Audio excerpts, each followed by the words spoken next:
কোটা সংস্কার আন্দোলনে উদ্ভূত পরিস্থিতিতে দুর্বৃত্তদের আগুনে বাংলাদেশ সড়ক পরিবহন কর্তৃপক্ষ সদর দপ্তরের সম্পূর্ণ বিদ্যুৎ ব্যবস্থা ক্ষতিগ্রস্ত হওয়ায় সারা দেশে যানবাহনের রেজিস্ট্রেশন ও ড্রাইভিং লাইসেন্স প্রদান সহ বিআরটি এর সব ধরনের পরিষেবা স্থগিত করা হয়েছে। গত 18 জুলাই রাজধানীর বনানী এলাকায় বিআরটিএ সদর দপ্তরে অগ্নিসংযোগ ও ভাঙচুর করা হয়। সেখানেই এসব পরিষেবা সরবরাহের জন্য প্রয়োজনীয় ডেটা সার্ভার ছিল।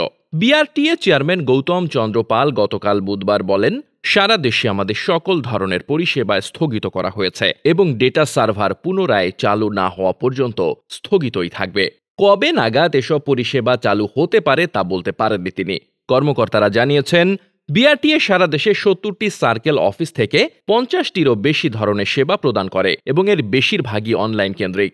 বিআরটিএ চেয়ারম্যান বলেন, যানবাহন ও অন্যান্য জিনিসের ক্ষতি ছাড়াও আমাদের ভবন পুড়িয়ে দেওয়ায় বিদ্যুৎ ব্যবস্থা পুরোপুরি নষ্ট হয়ে গেছে। তিনি আরও বলেন, এর ফলে আমরা কিছু জরুরি কাজ করার জন্য অফিস প্রাঙ্গণে 2টি তাঁবু টানিয়ে অস্থায়ী অফিস তৈরি করেছি। ক্ষয়ক্ষতি নিরূপণের জন্য গঠিত কমিটিও সেখান থেকে তাদের কাজ সম্পন্ন করেছে। বিআরটিএ সদর দপ্তরের 12টি গাড়ি পুড়িয়ে দেওয়া হয়েছে। আগুন দেওয়া হয়েছে ভবনের নিচে থেকে 6ষ্ঠ তলা পর্যন্ত। কর্মকর্তারা জানান, ভবনের পানি সরবরাহ লাইন, কন্ট্রোল রুমের এসি ও জেনারেটর, কম্পিউটার ও অন্যান্য যন্ত্রপাতি ক্ষতিগ্রস্ত হয়েছে।